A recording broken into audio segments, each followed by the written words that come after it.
Here we have the Millennium Falcon, and from me looking at it, it looks like maybe the biggest one that you have. I don't know, it's super, super detailed. I'm sure there's a lot of pieces in there.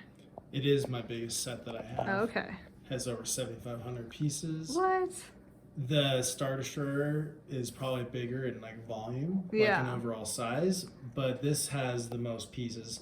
This is the biggest Lego Star Wars set they've ever made. Okay. Yeah, like I said, 7,500 pieces, well, 7,500 plus pieces. Yeah, because if you look closely, you could see like, and I'm sure there's like an inside too. Parts of it, most of it's, there's nothing in it. There's some Oh. sections that are built in it. It would be cool if the whole inside was done. Yeah. When this set came out, it was the biggest Lego set ever made by piece count. Oh wow. Now it's been overtaken by like there's like a Roman Coliseum and a Titanic one, and then that map one that we made. Oh, that yeah. technically has like 11,000 pieces, although they're little. They're just pieces. dots. Yeah. Yeah, they are. So by far the biggest set that I own. Took the longest to build. It took 25 hours or more. Wow. 25 plus hours to build this. It was not really an enjoyable build because it was such an arduous task. Yeah. How many pieces does this compare to the Titanic? Do you know? I'd have to look that up. I think the Titanic has like 1,000 more pieces, or Oh. maybe 2,000 more. Because I saw a TikTok video of a guy building a And the Titanic, Titanic's longer. Yeah. It's probably the size of this whole but house. he just had like so many boxes that he had to take apart and bags. This is how this was too. Yeah. This came in a gigantic box Yeah. with like multiple, like with 5 different individual boxes in Right. it. And there was like like I said, it took a whole week to build. I spent like 4 or 5 hours each day on it. For a whole week. Yeah, for a whole week. It was a very complicated build. The nice thing though, you can see is the level of detail. Like I would say this is for accuracy, this is the best Lego Star Wars set period as far as being on point with how accurate it is to the Millennium Falcon that you see in the movies or Yeah. in the concept arts, stuff like that. It does have a lot of different little pieces. A lot of So little it's- individual pieces. So give if it I some were to see detail. a picture of the Millennium Falcon, it would look pretty much like this. Yeah, and the nice thing about this set is it's to scale with minifigure. So how big a Lego minifigure is how big it would be in real life. Like if you're the size of a minifigure, that's how big the Millennium Falcon Did it would come be. with a minifigure? It did. It comes with a bunch. I'll show you. I'll pop open this cockpit right here. It comes with 2 sets of figures. I don't have them all here with the Luke, set. Leia, and Chewbacca. Not Luke. That's Or- Han Solo. Han Solo. From Leia, and then Chewbacca, and then we also have, I'll show you in a minute, we have C-3PO inside in one of the compartments. Those are the characters that are from the Empire Strikes Back. So this set is interesting because it has 2 sets of characters. When this released, it was around the time that Force Awakens came out. So it has characters from Force Awakens and characters from the Empire Strikes Back. So there is like a Rey, a Finn, a BB-8, and there's an old version of Han Solo, like an older version from the newer movies. So you then can this switch them is- out. This was probably released in like the last 5 years, kind of, right? Yeah. It's been out for a while, actually. It's been out for probably 5 years, and they haven't retired it yet. It's so popular. A lot of people buy this one. Yeah, so I'd say like of the big sets, this is probably the most prized because I think it's the most, for how big it is, it's the most displayable for its size, even though I still think it's not that displayable because it would require you to put in like a coffee table or a huge display area. But I think it's better than the Star Destroyer, which we did previously. How much does this one cost? We won't get into that. You never answer. I know. You know, there's a thing called Google. I know. So let's talk more about this set though. So how many, because you said you have some minifigures inside. How many like different compartments So can there you are get 2 inside? there are 2 different compartments. So let's just go through what I just opened here. This is just the Okay. cockpit. You got him sitting there. There's 4 seats, just like in the movie. It's to scale as much as they could get it. Like the details is as much as they could get it because they couldn't probably get any more detail than this because you require even smaller, teeny pieces that wouldn't be possible. So we'll pop this back on here because the cool thing about this set, unlike the UCS Star Destroyer, which is completely hollow inside, Yeah. this one, if you want to come over here, has some inside features. Okay. And I'll show you the first one. So, and then there's the radar dish. This can be swapped out for the different radar dish that's in Force Awakens. Mm-hmm. So if you wanna, you can come up.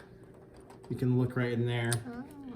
That's like the main console area, like the main living quarters area, or I guess just like the commune area where everyone just like congregates. And you have that that chess table, the famous one. Mm-hmm. I forgot exactly what it was called. I should know this, but I forgot. And then like you have the computers back here. Mm-hmm. So they do have that compartment. There's C-3PO. Yep. So if you can get back in here, the level of detail I would say is pretty good. I should turn the light on in the beginning, but yeah. And then there's the computer and everything. Actually, I think it's better with the light off. You do? Mm-hmm. So Then you it can doesn't see that. reflect anything. Yeah, that's better. Yeah, it's cool. And then if you can see right here, you can see there's a sticker showing kind of like a hallway, like what it'd look like if there was a hallway. It's hard to tell from the angle. Yeah. So there's that one. Let me see if I can get this on quick. I never can because I just never remember.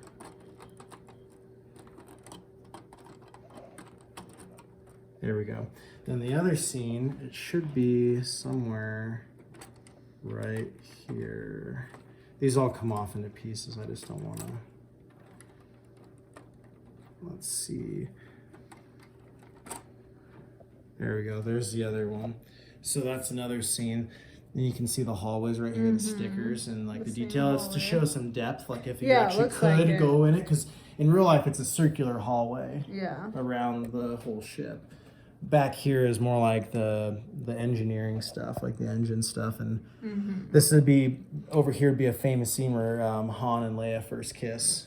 Oh. So that's there's another little hallway. yeah. And then let me just pop that back in here.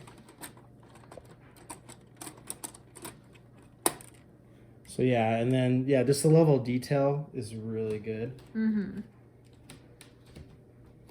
Cap wants to be in it. I know, he's gonna be famous. Not really. And then there's one other section that opens up. Is it over here? It's right here. Oh, like the main... So the gun thing, there's one under the bottom too. And one on top. And you can lift the top one up.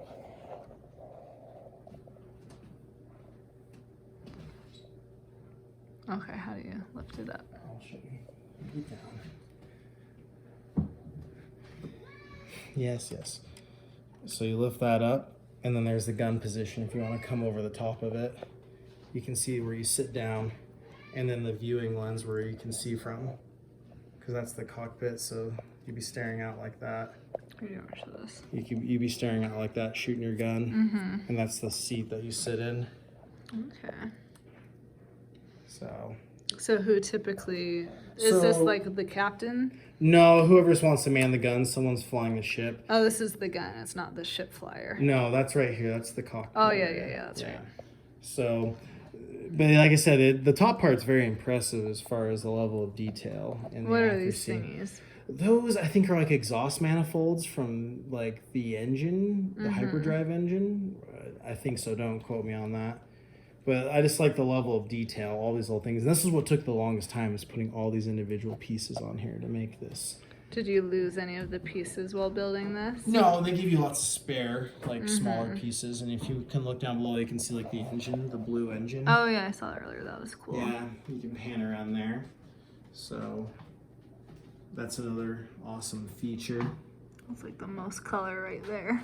Yeah. And it's kind of like clear too. Yeah, it's like translucent, like, kind of. So the thing I like about this set, more than, say like the Imperial sets, like the Star Destroyer, it's not just all gray. Yeah. It is a bunch of gray, but they put in a bunch of reds because that's actually the colors from the movie. There's some nice red and blacks right here, and there's a variation of 2 different tones of grays here. Yeah. The light gray and the darker gray. I think it makes it look really... What's this bat really well. thing? So that is a Minoc. That is a creature from when they're hiding inside of that giant worm creature in the asteroid. No, close that In door. an asteroid. Let me look at it.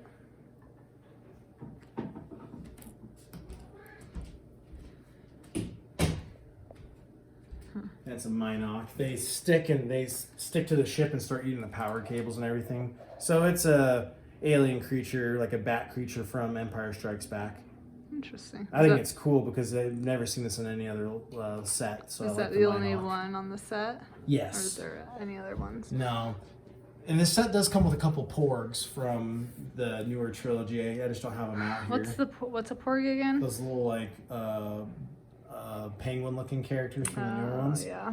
So, another cool feature we didn't go over is the ramp that comes down into the ship. Oh, I didn't. Yeah. Oh, yeah, you were showing that earlier. Yeah, so that's kind of a cool little feature. I mean, this ramp doesn't lead to anywhere, but it's just for show. And you can set your minifigures on here. It's not like there's an inside compartment. There's not. No. Because most of this inside is actually kind of hollow with a frame, and you just have the shell over it, except for those special compartments. Mm-hmm. It would be really cool if they made the whole ship inside, yeah, like it was, but I think it would weigh too much, and it would cost too much because of the amount of pieces you'd have to do to construct it and to make it sturdy.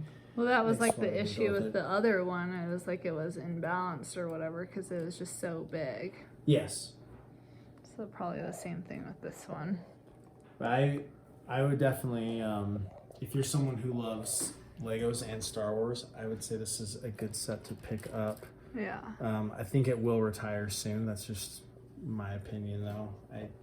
They have had it been going for almost 5 years. And then it'll even be more expensive. It would, yeah, because the other this isn't the first. This is the second version of the Millennium Falcon they made this size. They made another one that wasn't as detailed back in like 2005, and that one sold for as much as $5,000 unopened. Oh, now it sells for that much. Well, it might still now. I don't know. Yeah. It might have gone down in price because now why would you buy the old version when you can buy the new one? Yeah. So I would recommend it. I think it's a really good set if it's something that makes sense to you to be able to fit somewhere or afford. Mm-hmm. Because it is, I'd say, the best UCS set. Yeah, it's really cool looking. It's just so big. Yeah, you need a spot. Like, if I want to display this, I'd want like a coffee table to put it under, and it's a good conversation piece because it's massive. Mm-hmm. Yeah, I like it. Maybe one day we'll get you a display coffee table for your man cave, not for up here. No, even though it would start conversations, people are like, "Whoa, what's that?" Or people will be like, "That's kind of nerdy." I don't know. It's cool. I like it. It is cool. I like it. Yeah. I think it's like I said, it's probably the flagship of the UCS lineup for like a Star Wars ships. Mm-hmm. And this is the most iconic ship from Star Wars, I think, in general. It's the most known. Right. For like me who doesn't know much about Star Wars, like I know what the Millennium Falcon is, at least. Yeah, it's a very iconic ship in Star Wars and in just culture. Mm-hmm. Yep. Sweet. Well, any other cool features you want to tell us about? No, I went over all of them. Like I said, I would say buy it. It will be a long build, though. It wasn't my funnest one to build because it just took forever. But worth it in the end. It's worth it looking at the display, the displayability of it, and it's just cool. It has that awe factor right there. Like, oh, what is that thing? Like, it's just huge. It just, commands a presence in the room. Yeah. But building it was, I would say, not fun. I've had way funner sets. Typically, I find sets that are 3,000 pieces and under, like the ones like the Y-Wing and the A-Wing, more fun to build because they're short. Yeah. You can finish it within an afternoon, and it's not like, I don't know, also time consuming. Yeah, for sure. Well, looks cool though. So, sweet. Well, we will see you next time. Yeah, I'll show another big one next time. I have one other huge one. Ooh. Of the massive ones that I have. Stay tuned. So, next time.